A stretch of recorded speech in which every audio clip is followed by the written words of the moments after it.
Hello everyone, स्वागत है आप सभी का मेरे यूट्यूब चैनल पे। तो गाइस, आज की वीडियो में हम आप लोगों के साथ डिस्कस करने वाले हैं एक बहुत इंपॉर्टेंट टॉपिक के बारे में। एंड इसके लिए मुझे बहुत सारे कमेंट्स भी आए थे कि ma'am please make a video on it, please make a video on it. So that is why I have decided कि इसके ऊपर एक प्रॉपर डेडिकेटेड वीडियो मैंने बनाया है एंड इसमें मैं सारे इंपॉर्टेंट पॉइंट्स को डील करूँगी। And trust me, this video is going to be very important and very good one. So basically the topic of this video is this exam mistakes that I made. Okay, जब मेरे first semester के exams हुए थे तो उसमें मैंने बहुत सारे मिस्टेक्स किए थे जो आई वॉन्ट टू इंश्योर कि आप लोग ना करो। That is why I am making this video, ताकि आप लोग अपने साइड से कोई मिस्टेक्स नहीं करो जो मैंने फेस किया। तो दैट्स वाई जस्ट आपके एग्ज़ाम आने वाले हैं, एग्ज़ाम्स आर अप्रोचिंग, सो इस वजह से आई डिसाइडेड। ओके, सो चलिए बात करते हैं इस टॉपिक के ऊपर, पॉइंट वाइज डिस्कस करते हैं। And let us start with the first point, that is जो एग्ज़ाम्स होते हैं ना वो बेसिकली प्रॉक्टर्ड बेस्ड होते हैं। ठीक है, तो ये मैंने ऑलरेडी एक वीडियो में बता के रखा है कि एग्ज़ाम्स आर प्रॉक्टर्ड बेस्ड। तो मेरे साथ जो एक्सपीरियंस है वो मैं बताती हूँ कि मेरे साथ कभी भी ऐसा प्रॉक्टर का फेस टू फेस इंटरेक्शन नहीं हुआ। लोगों ने मुझसे पूछा है, व्हाट्सएप वगैरह पे भी लोग मेरे से पूछते हैं कि दीदी प्रॉक्टर्ड एआई होता है या ह्यूमन होता है।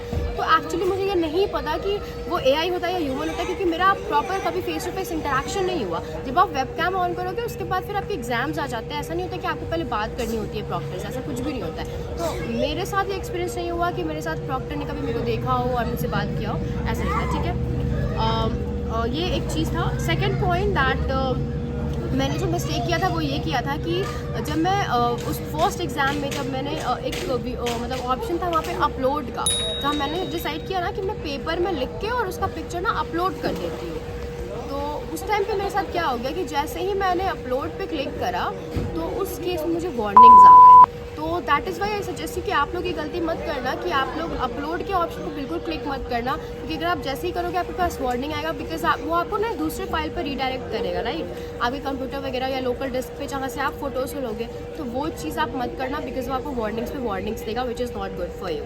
तो ये मिस्टेक मैंने किया था, so that's why I just make sure कि आप लोग वो मिस्टेक नहीं करो। नेक्स्ट, येस, वाईफाई का कनेक्शन।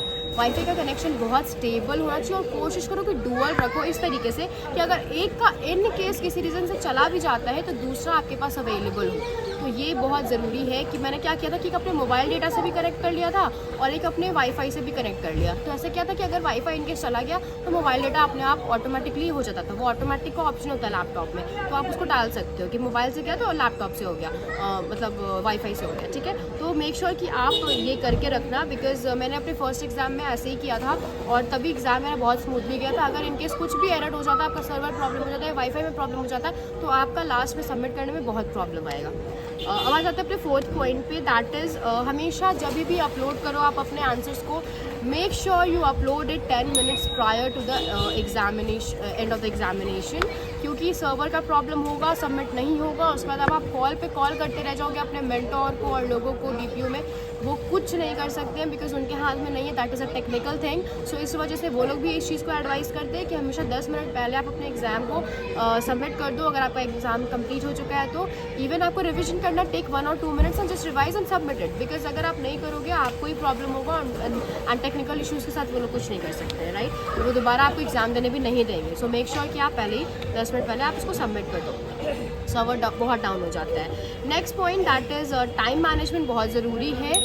क्यों ज़रूरी है इस चीज़ को भी मैं हाईलाइट करती हूँ। टाइम मैनेजमेंट इसलिए ज़रूरी है because descriptive type of questions आते हैं जब, तो वो आपका सबसे ज़्यादा टाइम टेकिंग क्वेश्चन होता है, क्योंकि आपका जो MCQs होता है वो कितना भी लेगा तो आपका 10 मिनट्स 20 मिनट्स लेगा, maximum max to max 40 minutes लेगा। 40 MCQs आपके ज़्यादा टाइम नहीं लेंगे, मैक्स टू मैक्स 40 मिनट्स लेंगे। बट आपका जो डिस्क्रिप्टिव टाइप ऑफ क्वेश्चंस होता है वो आपका मैक्सिमम टाइम लेगा, because you have to write the whole answer in it, और वो अच्छे खासे वर्ड्स में होना चाहिए। So that is why I suggest कि आप लोग हमेशा टाइम जो है वो मैनेज करके चलिए और डिस्क्रिप्टिव में अपना प्रॉपर टाइम दीजिए, क्योंकि वहाँ पे आपको रिवाइज करना बहुत ज़रूरी है। डिस्क्रिप्टिव को रिवाइज करना मत भूलना, because it's very important. Words आपके मिस्टेक्स हो सकते हैं, सेंटेंसेस आपके मिस्टेक्स हो सकते हैं, इसलिए उस चीज़ को ध्यान में रखिएगा। ठीक है, नेक्स्ट पॉइंट पे आ जाते हैं, which is mock test. Yes, ये बहुत इंपॉर्टेंट चीज़ है। मैंने अपने एक्सपीरियंस से ये देखा है कि जब भी आपका एग्ज़ाम स्टार्ट होगा उसके पहले आपको मॉक टेस्ट मिलता है 20 मिनट्स का। अभी वो ज़्यादा कम के ड्यूरेशन का भी हो सकता है और वो जस्ट मॉक टेस्ट है। उसके लिए आपको पास होना फेल होना मैटर नहीं करता है, जिसकी आप एक प्रैक्टिस के लिए देख लो कि कैसे कैसे आपको एग्ज़ाम में अपीयर होना है, क्या क्या चीज़ें आपको, कैसे वेब कैम ऑन करना है, कैसे अपनी आईडी दिखानी है, वो सारी चीज़ें आपको वो बस सिखाएगा।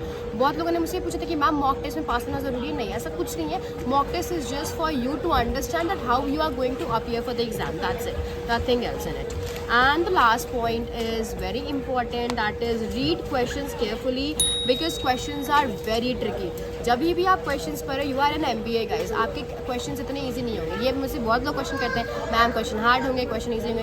भाई क्वेश्चन आपके MBA लेवल के होंगे, ठीक है, क्योंकि आप MBA में हो तो आपके क्वेश्चन MBA लेवल के होंगे। That is why you have to make sure कि आप जो पढ़ाई कर रहे हो वो भी उसी लेवल का कर रहे हो, क्योंकि क्वेश्चंस आपके ट्रिकी तो होंगे ही ऑब्वियसली, क्योंकि आपके बच्चे वाले क्वेश्चंस नहीं आने वाले 1-2 वाले, ठीक है। So that is one of the thing that you have to make sure कि आप कहीं से भी मिस्टेक्स ना करिए, बहुत केयरफुली अपने क्वेश्चंस को पढ़िए। And that's it. यही थे जो मेरे एक्सपीरियंसेस रहे हैं अभी तक के एग्ज़ाम के, और जो मिस्टेक्स मैंने किए हैं मेक श्योर कि आप मत करिएगा, क्योंकि मेरा फर्स्ट एग्ज़ाम थोड़ा सा ख़राब गया था बिकॉज मुझे इन सारी चीज़ों का आइडिया नहीं था। बट मैं नहीं चाहती हूँ कि आपका भी ख़राब जाए। That's why I am making sure कि आपको सारे पॉइंट्स अच्छे से हाईलाइट कर दूँ, ताकि आप लोग एग्जाम के बाद एकदम रेडी रहो और अच्छे से अपने एग्जाम्स को दो। Okay, so that's it for this video guys. I hope कि वीडियो जो है आपको पसंद आया होगा। अगर पसंद आया तो do not forget to like, share and subscribe to my channel and hit the bell icon. मिलते हैं एक नई वीडियो में एक नई टॉपिक के साथ, तब तक के लिए बाय बाय।